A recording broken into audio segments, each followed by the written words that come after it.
আসসালামু আলাইকুম। আজকের বাংলা নিউজে সবাইকে জানাচ্ছি স্বাগতম। শুরুতে জানাচ্ছি বিশ্বের আলোচিত খবরের শিরোনাম। খামেনি এখন কোথায়? যুদ্ধবিরতির পরেও চাপা বিস্ফোরণ, পারমাণবিক ইস্যুতে ফের উত্তেজনা। ইরানের পারমাণবিক কেন্দ্রে হানা, নিজের পায়ে কুড়াল মারল আমেরিকা। ইসরায়েলি হামলায় ইরানি পরমাণু বিজ্ঞানী সহ পরিবারের 11 সদস্য নিহত। চীন সফরে গেলেন ইরানের প্রতিরক্ষা মন্ত্রী। যুদ্ধে পাশে থাকায় ভারতকে ইরানের কৃতজ্ঞতা। এতক্ষণ শুনছিলেন বিশ্ব আলোচিত খবরের সংবাদ শিরোনাম। এবার বিস্তারিত। আমাদের খবরটি যদি ভালো লেগে থাকে অবশ্যই লাইক, কমেন্ট, শেয়ার করতে ভুলবেন না। খামেনি এখন কোথায়? প্রায় এক সপ্তাহ ধরে জনসমক্ষে অনুপস্থিত ইরানের সর্বোচ্চ নেতা আয়াতুল্লাহ আলী খামেনি কোনো ভাষণ বা বার্তা দেননি, অথচ দেশ তখন গভীর সংকটে। ইতিমধ্যে ইসরায়েলের সঙ্গে 12 দিন যুদ্ধের পর মার্কিন প্রেসিডেন্ট ডোনাল্ড ট্রাম্পের মধ্যস্থতায় যুদ্ধবিরতি করেছে ইরান। বুধবার 25 জুন এ বিষয়ে প্রতিবেদন প্রকাশ করেছে প্রভাবশালী সংবাদ মাধ্যম নিউ ইয়র্ক টাইমসের ব্যুরো চিফ ফারনাস ফসিহি। প্রতিবেদনে বলা হয়েছে, খামেনির অনুপস্থিতির সময়ের মধ্যে যুক্তরাষ্ট্র ইরানের 3টি পারমাণবিক স্থাপনায় হামলা চালায়। জবাবে সোমবার ইরান কাতারে অবস্থিত মার্কিন ঘাঁটিতে মধ্যপ্রাচ্য যুক্তরাষ্ট্রের সবচেয়ে বড় ঘাঁটি ব্যালিস্টিক ক্ষেপণাস্ত্র নিক্ষেপ করে। এরপরই মার্কিন প্রেসিডেন্ট ট্রাম্পের মধ্যস্থতায় ইরান ও ইসরায়েলের এক যুদ্ধবিরতিতে পৌঁছায়, যা কার্যকর হয় মঙ্গলবার সকাল থেকে। এই পুরো সময় খামেনি ছিলেন অনুপস্থিত। সরকারি কর্মকর্তারা বলেছেন তিনি এক সুরক্ষিত বাংকারে আছেন। হত্যা চেষ্টার আশঙ্কায় সব ধরনের ইলেকট্রনিক যোগাযোগ এড়িয়ে চলছেন। সর্বোচ্চ নেতার এমন অনুপস্থিত শুধু জনসাধারণ নয়, রাজনৈতিক মহলেও ব্যাপক উদ্বেগ তৈরি করেছে। যুদ্ধবিরতির পরেও চাপা বিস্ফোরণ, পারমাণবিক ইস্যুতে ফের উত্তেজনা। ইসরায়েল ও ইরানের মধ্যে সাম্প্রতিক 12 দিনের ভয়াবহ সংঘাতের পর বর্তমানে দুই দেশের মধ্যে যুদ্ধবিরতি কার্যকর রয়েছে। যদিও শুরুতে এই যুদ্ধবিরতির দায়িত্ব নিয়ে অনিশ্চয়তা থাকলেও এখন পর্যন্ত উভয় পক্ষ আপাতত আক্রমণাত্মক অবস্থান থেকে সরে এসেছে। তবে এই স্বস্তির পরিস্থিতি কতদিন টিকবে তা নিয়ে এখনও যথেষ্ট প্রশ্ন রয়েছে। যুক্তরাষ্ট্র ইরান উচ্চ পর্যায়ের বৈঠক আসছে। এই অবস্থায় মার্কিন প্রেসিডেন্ট ডোনাল্ড ট্রাম্প ঘোষণা দিয়েছেন আগামী সপ্তাহে যুক্তরাষ্ট্র ও ইরানের মধ্যে একটি উচ্চ পর্যায়ের আলোচনা অনুষ্ঠিত হবে।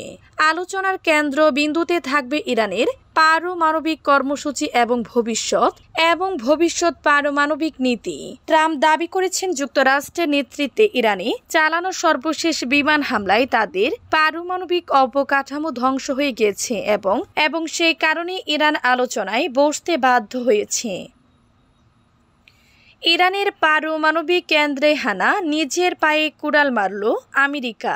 বুধবার হেগে নেটোর শীর্ষ সম্মেলনে মার্কিন প্রেসিডেন্ট ডোনাল্ড ট্রাম্প ইঙ্গিত দিয়েছেন ইরানের পারমাণবিক স্থাপনায় বিমান হামলার পরও দেশটির সাথে কূটনীতির দরজা খোলা আছে।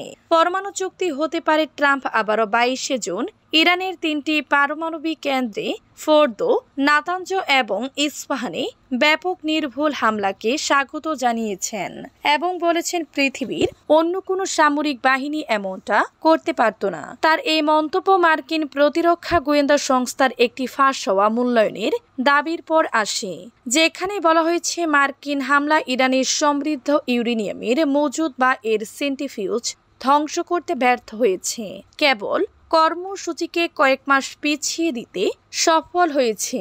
ফাঁস হওয়া প্রতিবেদনের প্রতিক্রিয়ায় ট্রাম্প পূর্বের বিবৃতিতে জানান তেহরানের পারমাণবিক কর্মসূচি সম্পূর্ণভাবে নিশ্চিত করা হয়েছে। তিনি আরও বলেন, আমরা আগামী সপ্তাহে ইরানের সাথে কথা বলতে যাচ্ছি এবং তারা একটি চুক্তি স্বাক্ষর করতে পারে। ইসরায়েলি হামলায় ইরানি পরমাণু বিজ্ঞানী সহ পরিবারের 11 সদস্য নিহত। ইসরায়েলের সাম্প্রতিক হামলায় ইরানের এক পরমাণু বিজ্ঞানী এবং তার পরিবারের মোট 11 জন সদস্য প্রাণ হারিয়েছেন। সোমবার 23 জুন রাতে যুদ্ধবিরতি কার্যকর হওয়ার ঠিক আগে এই হামলা চালানো হয় বলে জানায় ইরানের রাষ্ট্রীয় সংবাদ মাধ্যম প্লেস টিভি।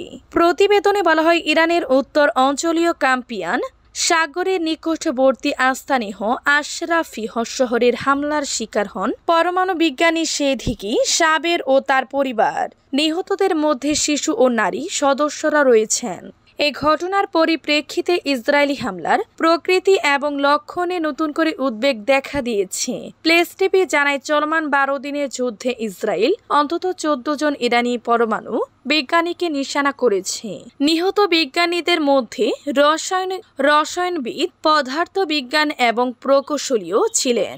এদিকে ফ্রান্সে নিযুক্ত ইসরায়েলের রাষ্ট্রদূত জোগোয়া জারকার এক বিবৃতিতে দাবি করেন, পরমাণু কর্মসূচির গুরুত্বপূর্ণ ব্যক্তিদের হত্যার ফলে ইরানের সক্ষমতা বড় ধরনের ধাক্কা খেয়েছে। তিনি বলেন, এই বিজ্ঞানীরা না থাকায় ইরানের পারমাণবিক অস্ত্র তৈরির পথে অনেকটাই পিছিয়ে পড়বে।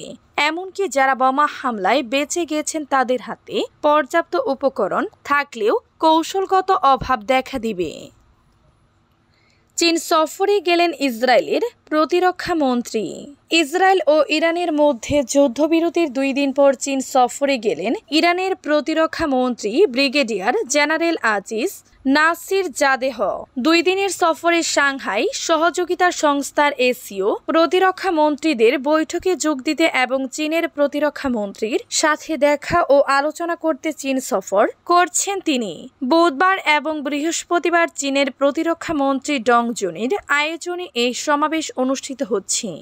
এমন এক সময় তার এই সফর হচ্ছে যখন ইরানের সামরিক ও প্রতিরক্ষা প্রতিষ্ঠানগুলোর সমালোচনা বাড়ছে।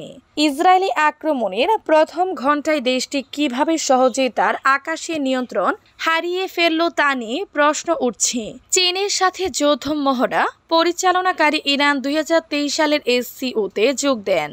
চীনের নেতৃত্বাধীন নিরাপত্তা ব্লকে বেলারুশ, ভারত, কাজাখস্তান, কিরগিজস্তান, পাকিস্তান, তাজিকিস্তান এবং উজবেকিস্তানও সদস্য।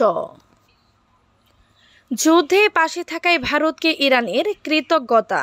ইরানের সঙ্গে সাম্প্রতিক সংঘাতে ভারতের জনগণ ও বিভিন্ন প্রতিষ্ঠান যে সহমর্মিতা ও সমর্থন জানিয়েছে সেজন্য দেশটির প্রতি গভীর কৃতজ্ঞতা প্রকাশ করেছে ইরান। ভারতে অবস্থিত ইরানি দূতাবাস বুধবার 25 জুন এক বিবৃতিতে ভারতের জনগণ, রাজনৈতিক দল, সাংবাদিক, সমাজকর্মী সহ বিভিন্ন স্তরের মানুষের পাশে থাকার মনোভাবের প্রশংসা করে ভারতীয় সংবাদ সংস্থা ANI এর বরাতে এনডিটিভি জানায়, সোশ্যাল মিডিয়া প্ল্যাটফর্ম এক্সের সাবেক টুইটার প্রকাশিত ওই বিবৃতিতে ইরানি দূতাবাস বলেছে, ইসরায়েলের বর্বর হামলার সময় ভারতের প্রকাশ্য বিবৃতি, শান্তিপূর্ণ সমাবেশে অংশগ্রহণ এবং নৈতিক সমর্থন ইরানি জনগণের জন্য একটি বড় উৎসাহ ছিল। বিবৃতিতে আরও বলা হয়, ভারতের জনগণ, রাজনৈতিক দল, সংসদ সদস্য, এনজিও, ধর্মীয় নেতা, শিক্ষাবিদ, সাংবাদিক এবং সমাজকর্মীরা স্পষ্টভাবে আমাদের পাশে দাঁড়িয়েছেন।